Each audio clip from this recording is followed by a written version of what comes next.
우리 앞뒤로 양옆으로 평안히 다 나누겠습니다. 샬롬 샬롬. 샬롬 샬롬. 하나님 아버지께서 내려주시는 은혜와 평강이 우리 모든 분들 가운데 있기를 간절히 축복합니다. 오늘은 재직3이나 12번째 시간, 재직의 능력, 봉사와 섬김에 대한 우리가 말씀을 나누고자 합니다. 우리 재직 세미나는 4월 마지막 주로 해가지고 일단 마치도록 하겠습니다. 기억하시고 또 영상도 다 이렇게 유튜브에 올려놨으니까 나중에도 한 번씩 다 들어보시기를 바랍니다. 우리 프린트물 다 받으셨죠? 우리 1번 질문 같이 한번 읽어볼까요? 시작. 교회 내에서 하는 봉사와 섬김의 목적은 무엇입니까? 이제 우리나라가 아무래도 유교 사상이 좀 강한 나라지 않습니까? 그렇죠? 지금까지도 그런 흔적들이 많이 남아 있는데 그러다 보니까 이제 직분을 갖다가 100% 그러하다고 하긴 좀 그렇지만 약간 계급 위아래로 보는 그런 경향이 강합니다. 근데 이제 제가 영국 교회만 한번 예를 들어볼까요? 이제 참 독특한 게 장로로 임명을 받았다가 임기가 끝나면 다시 그분을 갖다가 그분의 이름을 부릅니다. 우리한테 좀 낯설죠? 예. 그러니까 무슨 말씀을 드리고 싶으냐? 직분은 계급이 아니라는 겁니다, 여러분. 그래서 우리가 처음에 직분에 대해서 배울 때 제가 그런 말씀을 드렸죠. 임무직에 나눌 뿐. 즉 주님께서 교회에 맡겨주신 사명을 다하기 위해서 여러 임무를 나눠 맡은 자리가 뭐라는 거예요? 직분입니다. 직분. 그러니까 직분은요 사역적인 자리입니다. 그러니까 무슨 계급 이런 게 아니라 사역을 할 때 의미가 있는 자리라는 거예요. 이 말 이해가 되셨습니까?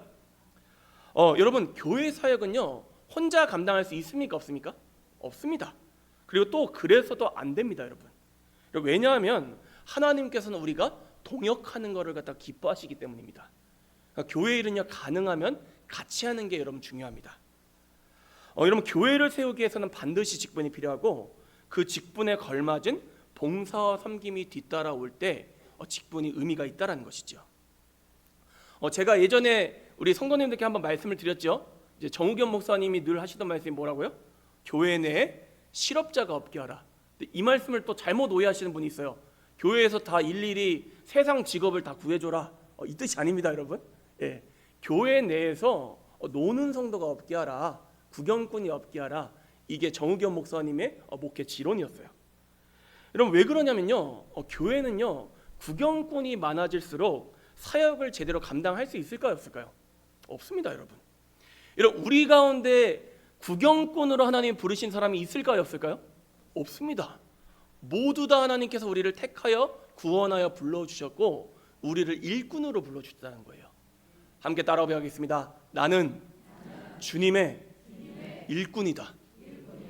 예컨대 내가 지금 몸이 불편해서 연세가 들으셔서 이렇게 봉사하기가 어려우시다. 그래도 할 수 있는 봉사가 있습니다. 어떤 봉사가 있을까요? 기도하시면 됩니다, 여러분. 그러니까 누구든지 간에 다 봉사자라는 거예요. 이걸 갖다가 우리가 잊지 않아야 합니다. 이제 도시교회들이 요즘 처해 있는 큰 문제가 여러분 뭔지 아십니까? 시골 교회들이 오히려 요즘에 이게 더 나아요. 도시교회들 중에서 큰 교회들 있지 않습니까? 큰 교회 가면요 의자도 편하고 그 다음에 사람이 많으니까 와도 오너가는 걸 알지를 못합니다. 그러니까 어떤 사람들이 주로 큰 교회를 많이 가려고 하냐? 이제 봉사하기 싫은 사람, 이야기 듣기 싫은 사람, 이런 분들이 큰 교회를 많이 갑니다. 그런데 여러분 잘 생각해 보십시오. 그렇게 해서 믿음이 자랄 수가 있겠습니까, 여러분? 그리고 또 한 가지요. 그 모습이 하나님이 기뻐하시는 모습이겠냐라는 것입니다. 꼭 기억하시기 바랍니다. 교회는요 섬김을 받는 곳이 아니라 섬기는 곳입니다, 여러분. 함께 따라하겠습니다. 교회는 섬김을 받는 곳이 아니라 섬기는 곳이다. 목사만이 아니라 성도님들도 여러분 꼭 기억하시기 바랍니다. 그리고 또 한 가지요. 봉사와 섬김을 통해 세워진다. 직분은 섬기는 자리라는 것을 꼭 기억하시고 내가 직분을 받으셨다. 그럼 그 직분에 걸맞은 헌신하시기를 간절히 바랍니다. 아울러 여러분 봉사와 섬김이 중요한 이유가 한 가지가 더 있습니다. 직분자는요 봉사와 섬김 가운데 성장하기 때문입니다. 우리 이제 중고등부 친구들도 보세요. 이 찬양팀을 우리 중고등부 친구들이 하는 게 중요한 게 이 사역을 갖다가 우리 친구들이 열심히 하다 보면 뭐가 자라날까요? 믿음이 자라납니다. 실제로 저는 그런 경우들을 많이 보았고 제가 사역할 때도 그랬기 때문입니다. 대표적인 예로 모세란 사람을 들 수 있지 않습니까? 모세 처음에 하나님이 부르실 때 어떻게 했어요? 나 못한다고 그랬어요. 내가 어떻게 이스라엘 백성들을 이끌어서 출애굽시키냐. 그런데도 하나님께서 내가 아론을 붙여줄 테니 하라. 이렇게 어떻게 보면 거의 억지로 그 사람을 끌어갔습니다. 근데 그랬더니 어떻게 됐어요? 하기 싫어서 했던 그 일이 모세를 성장시키고 위대한 지도자로 서게 했다는 것입니다. 이게 참 중요합니다. 그리고 또 한 가지요. 제 모교의 동생 이야기를 하나 해드리겠습니다. 이제 제가 예전에 이제 대학교 시절 때 이제 모교의 동생이 있는데 이 친구가 너무 뺀질뺀질거리는 거예요. 뭐 봉사하라고 해도 하지도 않고. 그래서 제가 그 친구를 갖다 붙잡고 얘기했어요. 너 지금처럼 신앙생활하면은 얼마 안 가 대학 가고 나면은 너 믿음 잃어버릴 확률이 너무 높다. 그러니까 봉사해야 된다. 그러니까 대단한 일이 아니더라도 교회 학교 보조교사라도 하라. 이렇게 제가 권면을 아주 잘했어요. 근데 이 친구가 좀 마음이 돌아섰네요. 그래가지고 이제 보조교사를 하게 되었는데 웬걸 그때부터 이 친구의 믿음이 조금씩 성장한다는 것이에요. 이런 준비돼가지고 사역한 사람이 몇이나 되겠습니까, 여러분? 제 이야기 해드릴까요? 저 교육전도사 시절 처음 사역했을 때 제가 뭘 얼마나 알았겠습니까? 그러니까 처음에 제가 사역했던 교회 그 중고등부 선생님들은 곤욕이셨을 거예요. 뭐 목회 목자도 모르는 초짜 전도사 데려다가 이렇게 사역을 하려니까 얼마나 힘드셨겠어요. 근데 참 희한하죠. 그렇게 봉사를 갖다 제가 하고 사역을 하다 보니까 어떻게 돼요? 제가 조금씩 성장하고 믿음이 자라게 되었다는 것입니다. 그러니까 우리 성도님들, 목사님 나 준비가 안 됐어요. 이 말을 안 하시는 게 좋습니다. 함께 따라하겠습니다. 봉사하면서 서간다. 봉사하면서 성장한다. 이 원리를 갖다 꼭 기억하시기를 바랍니다. 물론 상황에 맞지 않는 지나친 봉사들 있지 않습니까? 이건 신앙의 해악이 되는 경우들도 분명히 있습니다. 예컨대 여러분, 교회에 처음 나온 초신자에게 막 봉사를 시키면 됩니까? 안 됩니까? 안 됩니다. 가능하면 최소한 교회가 너무 작지 않다면 세례 받고 나서부터 봉사를 맡기는 게 맞다라는 거예요. 이제 완도에 계신 한 분 이야기인데 이분이 제 영상을 보실 리는 없을 것 같아요. 그러니까 편하게 얘기하겠습니다. 참고로 우리 교회 성도님들 딴 데 가서 제 얘기 안 합니다. 걱정하지 마시고. 근데 이분이 완도에 오셔서 성광교회 등록을 하셨는데 이제 좀 나오시다가 안 나오시는 거예요. 그래서 제가 이제 그분을 이제 제 교구에 가지고 열심히 신방을 갔는데 이분이 하시는 얘기가 다른 지역에 있을 때 너무 작은 교회를 섬기셨다는 거예요. 근데 그 교회에서 목사님이 그러다 보니까 이분들이 아직 믿음으로 준비가 안 됐는데 무조건 봉사부터 시키신 거예요. 그래서 뭐 찬양대, 찬양팀, 교회학교 교사, 아직 구원의 확신도 없는데 그러다 보니 이분들이 질린 거예요. 그래서 내가 이사를 가면 교회를 끊으리라, 이 마음을 가지신 거예요. 이렇게 가게 해서는 안 된다는 것입니다. 그래서 대화를 통해서 이 사람에게 이게 지금 봉사가 적절한지 이런 것도 지혜롭게 판단해야겠지만 여러분, 기본적으로는 봉사가 중요하다는 거예요. 여러분, 헌신 없이 믿음이 자라는 경우는 없습니다. 이걸 기억하셔야 돼요. 함께 따라하겠습니다. 헌신 없이 믿음이 성장하는 경우는 드물다. 우리 중고등부 친구들도 마찬가지입니다. 중고등부 친구들이라고 해서 무조건 대접해 주시면 안 돼요. 제 중고등부 사역 경험이 그렇습니다. 스스로 서게 하고 어떤 것들은 본인들이 직접 하게 해야 합니다. 청소도 가르쳐야 되고요, 헌금하는 것도 가르쳐야 되고요. 그러다 보면 믿음이 성장한다라는 거예요. 그러니까 우리 성도님들도 꼭 이 원리를 기억하시고 나도 헌신할 때 믿음이 성장할 수 있구나, 이렇게 결단하시고 봉사하시기를 바랍니다. 그리고 마지막으로 하나님께서 우리에게 봉사와 섬김의 기회를 주신 이유가 있습니다. 뭘 주시려고 하는 걸까요? 상 주시기 위함입니다. 그러니까 우리가 힘이 있을 때, 기회가 있을 때 상을 받기 위해 열심히 봉사하고 섬겨야 된다는 거예요. 여러분, 하나님께 상 받으려고 하는 마음이 귀한 마음일까요? 나쁜 마음일까요? 귀한 마음입니다, 여러분. 상을 탐내셔야 돼요, 여러분. 사도 바울이 그러했잖아요, 여러분. 어떤 분들은 막 그런 분들이 있어요. 아이 뭐 상이 뭡니까? 나는 그냥 열심히 하랍니다. 아니에요, 여러분. 성경에서 상을 구하라고 했어요. 사람들한테 상을 구할 게 아니라 누구에게 구하셔야 된다고요? 하나님께 구하셔야 됩니다. 그러니까 사람들한테 상을 구할 때는 문제가 생길 수 있어요. 근데 하나님께 상 받기 위해서 노력하면요 전혀 문제가 없습니다, 여러분. 그러니까 욕심을 내시길 바랍니다. 그래서 훗날 주님 앞에 섰을 때 인정받을 수 있는 우리 모두가 될 수 있기를 바랍니다. 자, 우리 2번 질문 같이 한번 읽어볼까요? 시작. 봉사와 섬김은 어떤 마음으로 감당해야 합니까? 예, 첫 번째는요 사람이 아니라 늘 누구에게 초점을 둬야 됩니까? 하나님께 초점을 둬야 됩니다. 물론 이거 쉽지 않습니다. 앞에 있는 저도 늘 하나님께만 초점을 둔다면 솔직히 거짓말입니다, 여러분. 저도 여러분 눈치 되게 많이 봐요. 눈치를 안 볼 수가 없어요. 예, 그리고 이제 저도 솔직히 칭찬 들으면 기분 좋죠. 그런데 제가 목회를 하면서 계속 느끼는 게 이 목회를 갖다 내가 롱런 하려면 끝까지 가려면 하나님께 초점을 두는 훈련을 어떻게든 해야 되는구나. 이거를 갖다가 점점 느끼고 있습니다. 왜냐하면요 먼저 우리가 봉사하고 섬기는 이유가 여러분 무엇입니까? 하나님께서 우리 누구세요? 창조주시기 때문에. 그리고 구원하신 그 하나님의 은혜가 너무 감사해서 봉사하는 거지. 여러분 이게 가장 궁극적인 봉사의 목적이라는 것입니다, 여러분. 함께 따라하겠습니다. 봉사의 대상은 절대적으로 하나님이시다. 아멘이십니까? 왜 교회에 섬기러 나오는 거예요? 우리 봉사의 대상이 누구시기 때문에? 하나님이시기 때문입니다. 그래서 교회는 섬기는 것입니다. 그리고 앞서 이야기한 대로 그렇기에 하나님께 상을 구하는 태도를 가지는 게 중요하다는 것이죠. 또 여러분 어떤 태도로 어떤 마음으로 또 감당을 해야 되냐? 앞선 문장과 이어지는 맥락인데 여러분 가능하면 나를 내세우면 됩니까? 안 됩니까? 안 됩니다, 여러분. 이 훈련을 갖다 정말 부단하게 하셔야 됩니다, 여러분. 그럼 나를 내세우시면 안 돼요.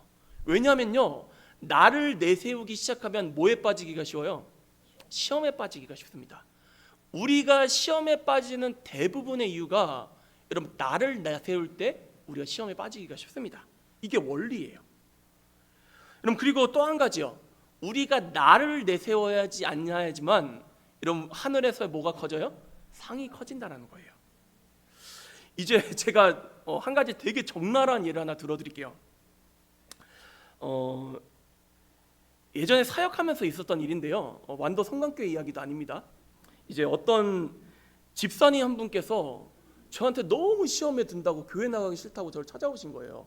그래서 제가 왜 그러냐고 했더니 이제 보니까 이제 이 집사님이 경제적으로 어려우셨어요. 근데 어떤 권사님께서 이 집사님 이름으로 헌금을 대신 내주신 거예요. 그런데 겉에는 도와주시려는 집사님 이름이 적혀 있는데 안 했다 그러면 돈만 넣으면 되잖아요, 그렇죠? 헌금을 대신 해줄 거면 좋은 마음이면. 근데 이분이 어떻게 했냐? 자기 이름을 적은 봉투를 갖다가 그 안에다 집어넣었어요. 이거 무슨 말인지 이해되십니까, 상황이? 그러니까 겉에는 그 집사님 이름이 적혀 있는데 안에는 그 권사님 이름이 적힌 봉투가 또 들어있는 거예요. 목사님이 그 헌금을 보시더니 갑자기 이 목사님도 생각이 짧죠. 그 권사님 칭찬을 그렇게 하는 거예요. 세상에 우리 권사님이 우리 집사님 어려워가지고 헌금을 대신 이렇게 내주셨는데 그 마음이 얼마나 귀하냐 이랬는데 이 모습과 이 이야기를 들은 그 집사님의 마음이 어떻겠습니까, 여러분? 속이 뒤집어지지 않겠습니까, 여러분? 예. 만약에 제가 입장 바꿔 생각해도 너무 기분이 상할 것 같은 거예요. 저는 그 권사님이 너무 유감스럽더라고요. 누구를 지금 내세우고 있는 거예요? 겉으로는 남을 생각하는 것처럼 하나님을 생각하는 것처럼만 결국 누구를 내세운 거예요? 나를 내세웠다는 거예요. 그러면 과연 이 일이 하나님 앞에 나중에 상이 될까에 의문을 가질 수밖에 없다는 것이죠. 여러분 일단은요 교회는 어떠냐? 이건 세상에서도 마찬가지입니다. 나를 낮추고 숨기면 숨길수록 내가 숨겨지지 않습니다, 여러분. 오히려 내가 어떻게 돼요? 주님 말씀처럼 높아집니다, 여러분. 하지만 반대로 나를 높이면 높일수록 어떻게 돼요? 실제로는 낮아지게 되어 있다는 거예요. 그러니까 우리 성도님들 이제 교회 내에서 우리가 봉사하고 사역하시면서 솔직히 저도 마찬가지입니다. 어떨 땐 솔직히 왜 이렇게 날 몰라줄까 하는 서운한 마음이 들 때가 있습니다. 근데 여러분 그 마음을 이겨내셔야 합니다. 왜냐하면 그래야만 하늘에서 상이 커지기 때문입니다. 이 원리를 꼭 기억하시고 또 한 가지요. 봉사 가운데 다른 사람과 비교하지 마시기 바랍니다. 이제 보면요, 이제 꼭 그런 경우들이 있어요. 이제 같이 뭔가를 해도 어떤 분들은 설렁설렁하고 안 나오기도 하고 또 어떤 분은 또 열심히 해요. 그러다 보면 마음 가운데 어떤 마음이 생겨요? 아니 저 인간은 왜 이렇게 열심히 안 해? 나만 이렇게 열심히 하고 있네? 이 마음이 들 때가 있습니까 없습니까? 솔직히 있어요. 저도 그럴 때가 있다니까요. 저도 이러면 똑같아요. 목사님들끼리 모였어요. 근데 제가 뭔가를 막 하게 돼요. 근데 원래 나랑 비슷한 위치에 있는 저 사람 아무것도 안 하네? 그럼 이신희 목사 성질이 나요 안 나요? 솔직히 나죠 저도.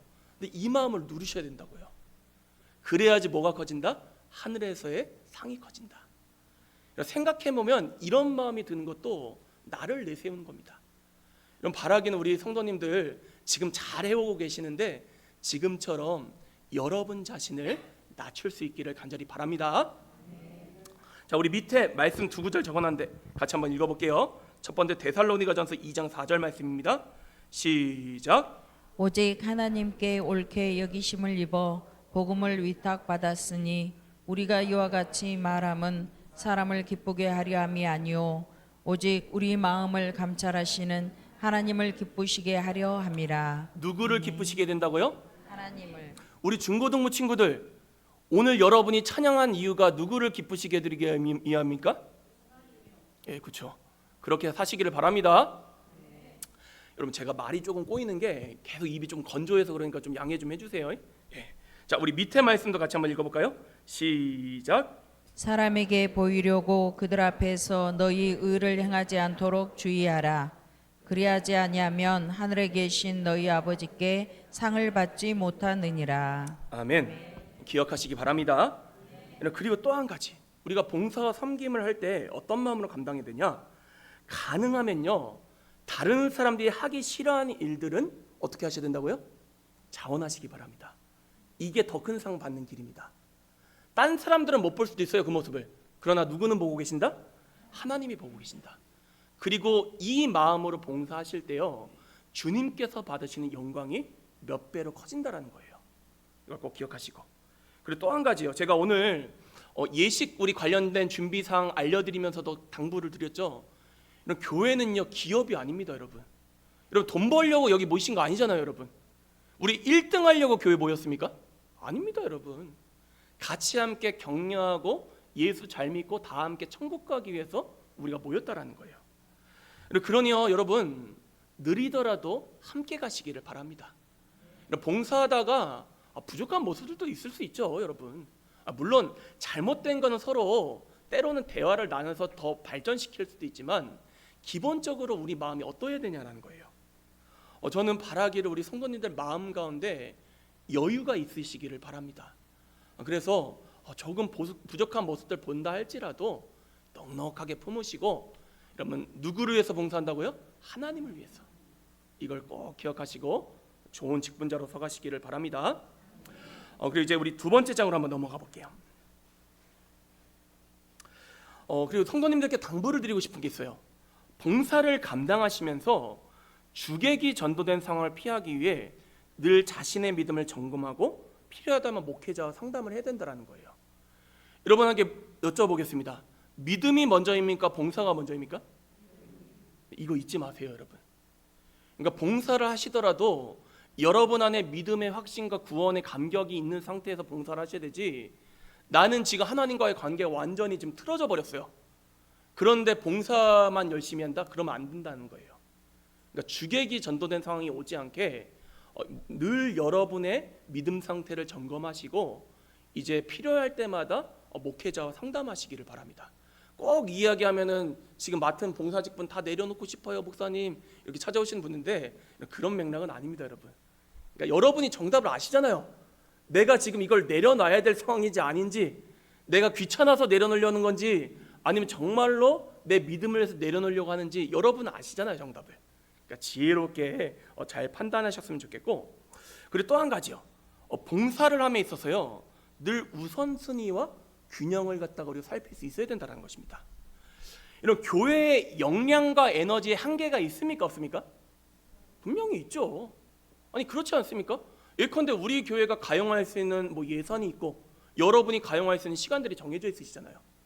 그러니까 모든 것을 다 잘하면 좋겠지만 다 못할 때도 있다라는 거예요. 그럼 어떻게 해야 돼요? 사역에 있어서 우선순위를 정해가지고 우리가 균형 있게 이것들을 감당해 나가는 게 중요하다는 것입니다. 교회에서 제일 중요한 사역이 뭐가 있죠? 뭐가 있죠?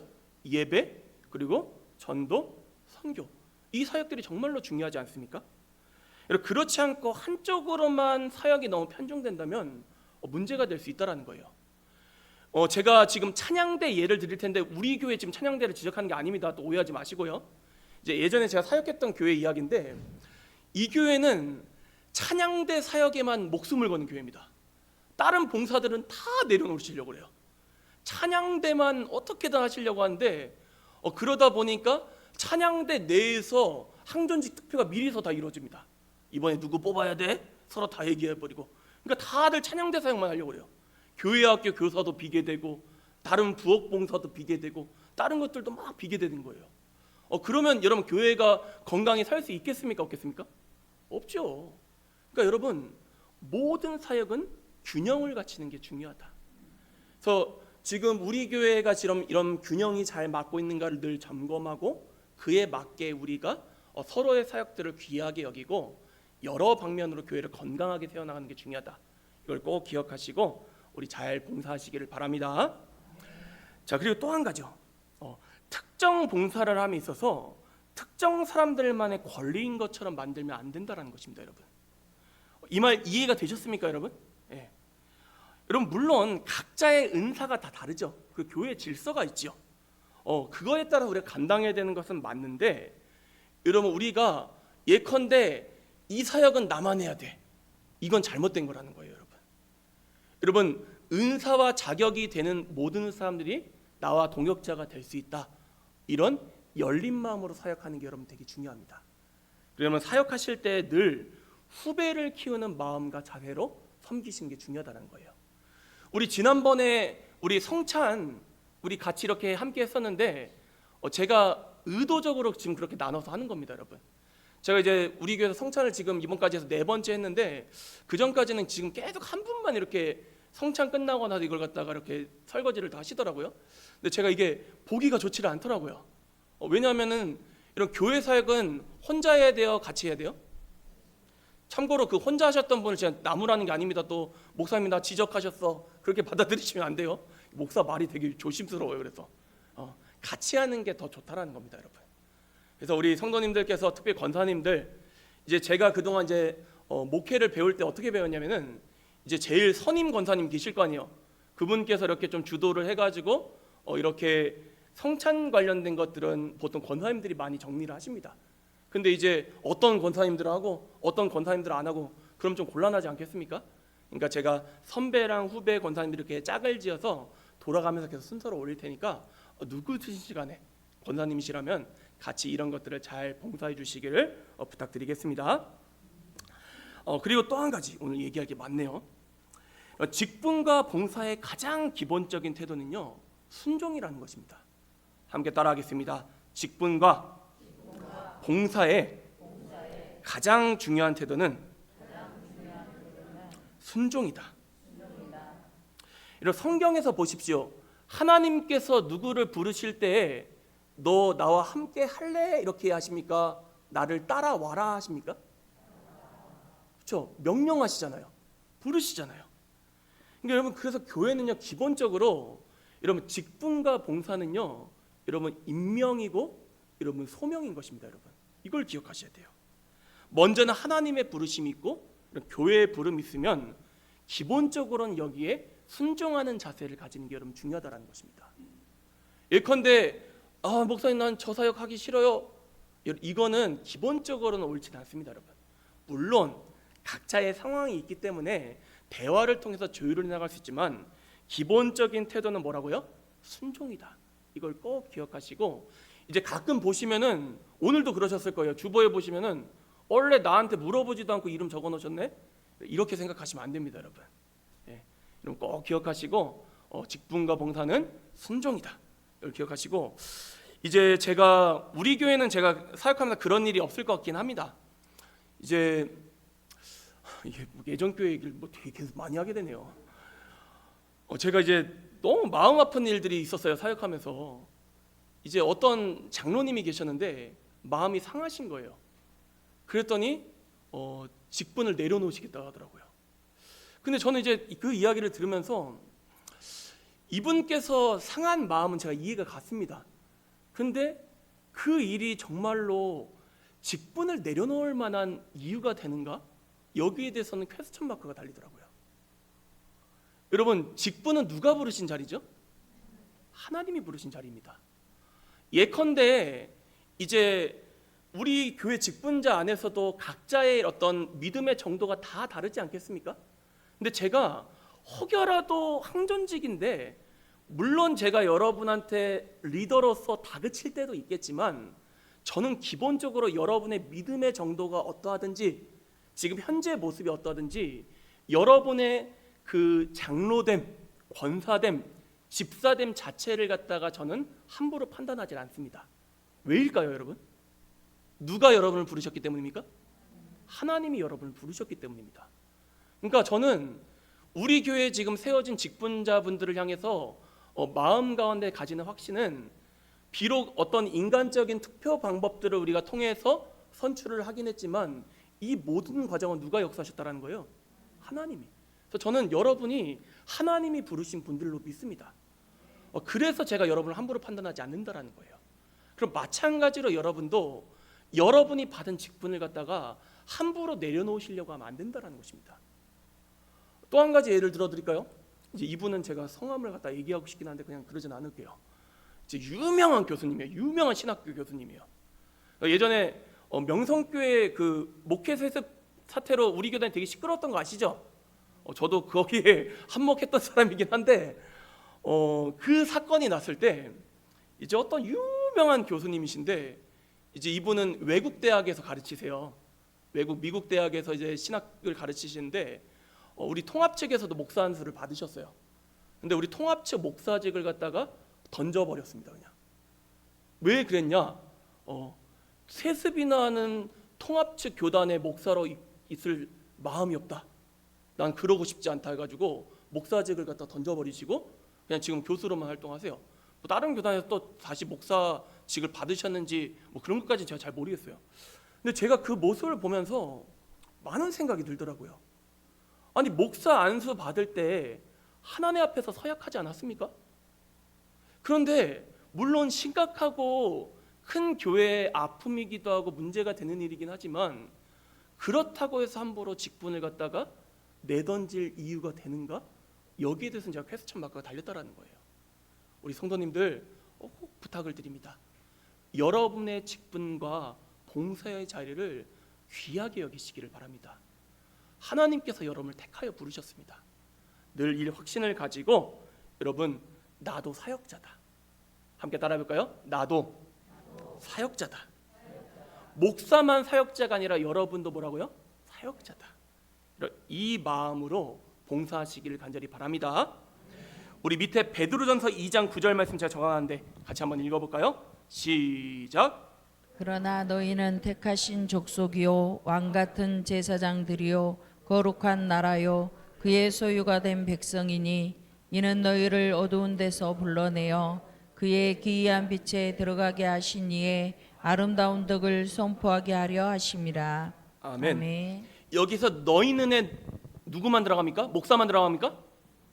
우리 모두가 들어갑니다, 여러분. 함께 따라하겠습니다. 나는 택하신 족속이요 왕 같은 제사장이요 거룩한 나라요 하나님의 소유가 된 주님의 백성이다. 고백하십니까? 이 확신으로 사역하시기를 바랍니다. 자, 우리 3번 질문 같이 한번 읽어보겠습니다. 시작. 봉사와 섬김의 동력은 무엇입니까? 제일 중요한 게 뭐죠? 구원의 감격입니다, 여러분. 여러분, 돈 벌려고 지금 봉사하시는 거 아니잖아요, 여러분. 여러분, 만약에 경제적인 논리로 따지면 여러분처럼 지금 불쌍하신 분들이 없습니다. 자기 시간 내, 자기 물질 내. 여러분, 그런데 왜 우리가 이렇게 하고 있냐라는 거예요. 나를 구원하신 예수 그리스도의 그 십자가의 사랑이 너무 감사해서, 여러분, 우리가 그 마음으로 지금 이 자리에 나와 있는 건 아닙니까, 여러분? 그러니까 이게 흔들림이 안 된다라는 거예요.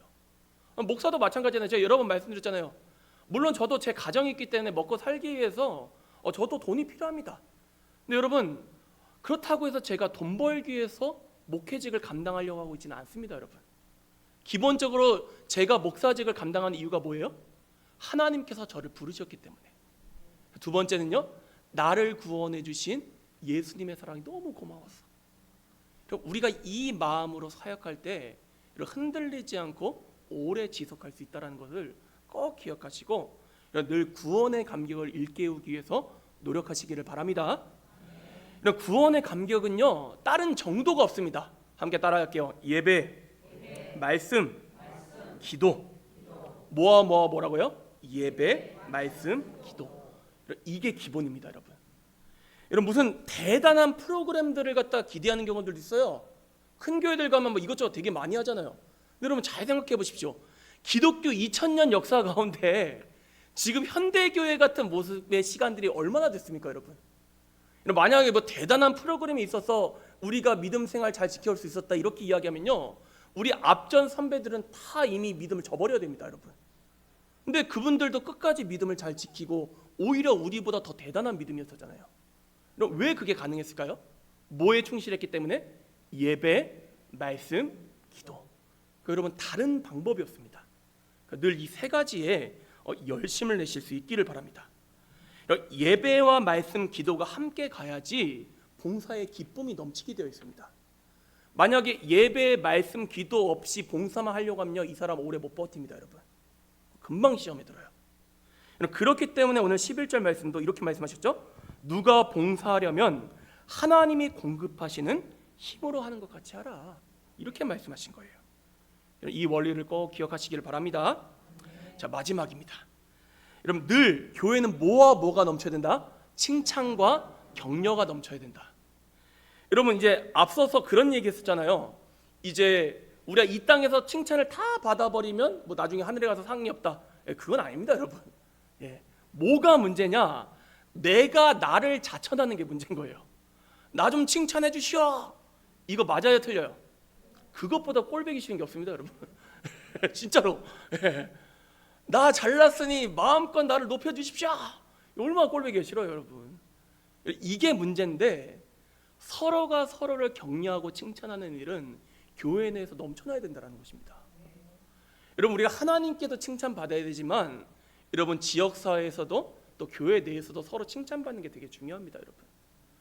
여러분, 솔직히 주방봉사 하실 때마다 힘들지 않으십니까, 여러분? 저는 오늘도 우리 반찬 하시는 거 봤는데 먹으면서 얼마나 힘드셨을까, 그 생각이 많이 들더라고요.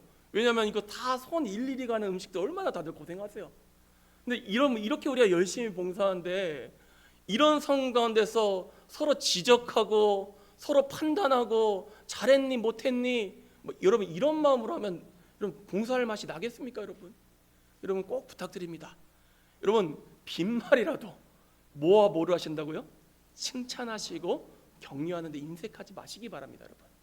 그래야 교회 생활이 즐거워집니다.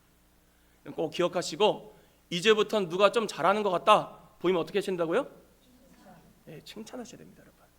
오늘 우리 중고등부 친구들 참 잘했죠? 칭찬해 주시기 바랍니다. 우리 사람들은 칭찬과 격려를 먹고 자라나게 되어 있습니다. 이런 원리를 꼭 기억하시고, 여러분, 좋은 봉사자, 직분자로서는 우리 모두가 될 수 있기를 간절히 소망합니다. 혹시 질문 있으십니까? 없으시면 우리 기도하고 마치도록 하겠습니다.